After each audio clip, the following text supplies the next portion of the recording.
Assalamualaikum warahmatullahi wabarakatuh dan selamat pagi anak-anak. Hari ini pembelajaran matematika adalah materi terakhir pada bab koordinat kartesius.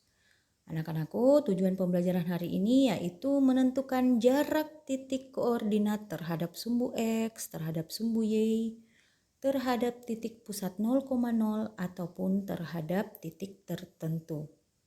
Begitu juga nanti akan Ibu jelaskan bagaimana melihat posisi garis terhadap sumbu X dan Y. Nah, anak-anakku silahkan lihat buku paket kalian pada halaman 47. Di situ terdapat gambar 2.3 seperti apa yang Ibu tampilkan. Pada bidang koordinat kartesius ini terdapat 8 titik koordinat. Kita akan mulai menghitung jarak ke sumbu X ataupun ke sumbu Y. Kita lihat dulu bagian A. Kita akan melihat berapakah jarak dari titik A ini ke sumbu X. Nah, kita hitung 1, 2, 3, 4, 5, 6. Jadi ada 6 satuan, 6 langkah ya, jadi 6 satuan. Kemudian ke sumbu Y 1, 2. Ada 2 satuan. Sehingga dituliskan sama seperti tabel 2.1 ini. 6 satuan untuk jarak ke sumbu X dan 2 satuan ke sumbu Y.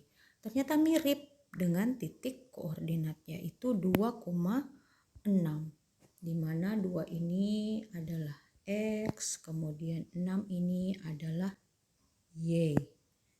Dan ternyata titik X ini merupakan jarak ke sumbu Y dan titik Y merupakan jarak ke sumbu X. Ya, dibalik saja. Berarti untuk titik B, jarak ke sumbu X tentu adalah masing-masing 5 satuan karena titiknya 5,5. Nah, sekarang bagaimana untuk titik C? Apakah negatif? Oh, kita lihat ya. Kita akan melihat berapakah jarak dari titik C ke sumbu X. Turun 1, 2, 3. Jaraknya adalah 3 satuan. Kemudian ke sumbu Y 1, 2, 3, 4. Jaraknya adalah 4 satuan. Sehingga dituliskan untuk jarak ke sumbu X adalah 3 satuan dan jarak ke sumbu Y adalah 4 satuan. Ternyata tidak negatif karena memang jarak itu tidak ada yang negatif. Jarak itu selalu positif. Sehingga dituliskan seperti ini. Berarti di bagian D kita balik saja ini titik koordinatnya. Untuk 6, Y6 ya, jarak ke sumbu X. Kemudian X-nya min 5, itu berarti jarak ke sumbu selanjutnya. Ini tentu 3 dan 3. Kemudian 6 dan 5. Selanjutnya 4 dan 5. Selanjutnya 6 dan 3 satuan. Oke, kita lanjut ke berikutnya. Baik, kita lanjutkan bagaimana menentukan jarak titik koordinat terhadap titik 0,0 atau titik pusat. Silakan anak-anakku perhatikan berapakah jarak titik A 2,6 terhadap titik pusat 0,0. Jadi kita mulainya dari titik 0,01, 2. Jadi ada 2 satuan.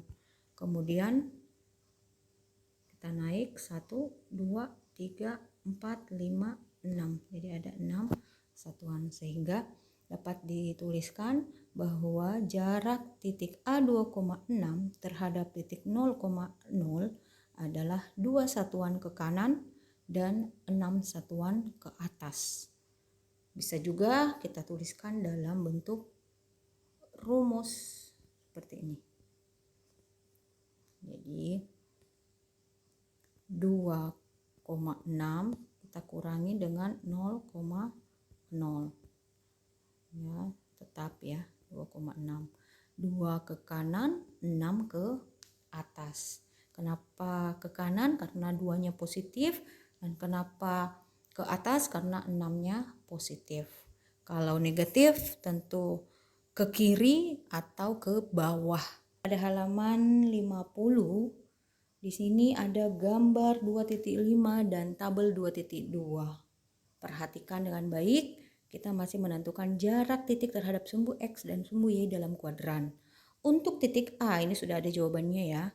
Keterangan titik A berjarak 2 satuan dari sumbu Y dan berjarak 6 satuan dari sumbu X. Kemudian titik A berada di kuadran 1. Nah, bagaimana dengan titik B?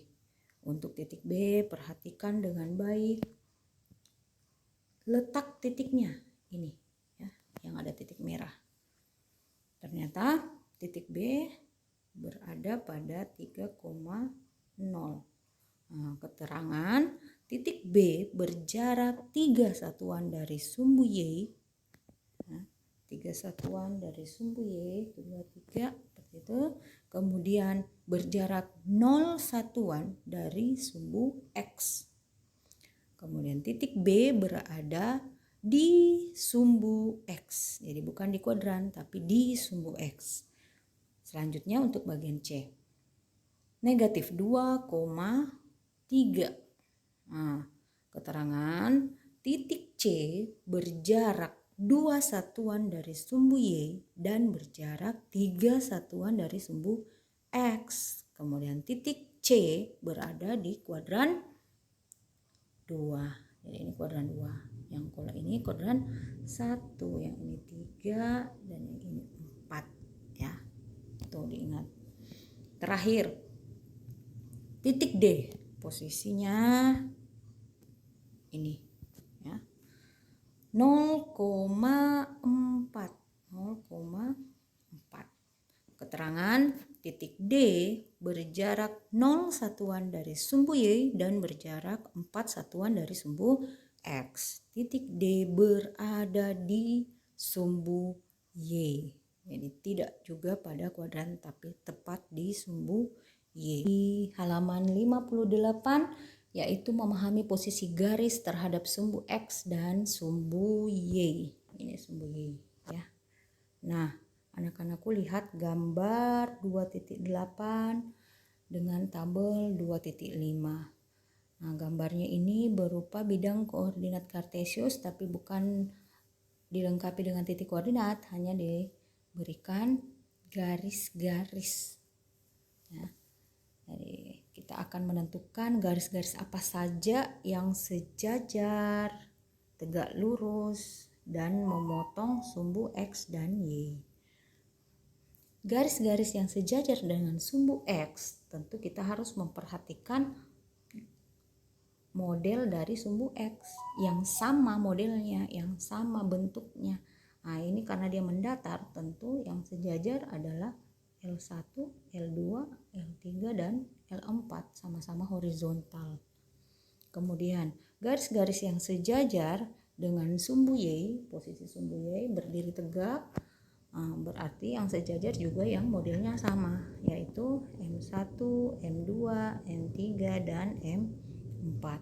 Selanjutnya, garis yang tegak lurus dengan sumbu X adalah M1, M2, M3, dan M4. Kemudian garis yang tegak lurus dengan sumbu Y adalah yang sejajar dengan sumbu X, yaitu L1, L2, L3, dan L4. Yang terakhir, garis yang memotong sumbu X dan Y. Jadi dia memotong kedua sumbu. Berarti jawabannya adalah N1 dan N2. Karena posisi letak potongannya ada di sini. Jadi N1 itu memotong sumbu X dan memotong sumbu Y. Begitu juga dengan N2, memotong sumbu X dan memotong sumbu Y. Seperti itu. Oke, anak-anakku, cukup sekian materi hari ini. Semoga anakku paham dengan apa yang Ibu jelaskan. Selanjutnya silahkan kerjakan tugas dengan teliti, jujur, dan mandiri.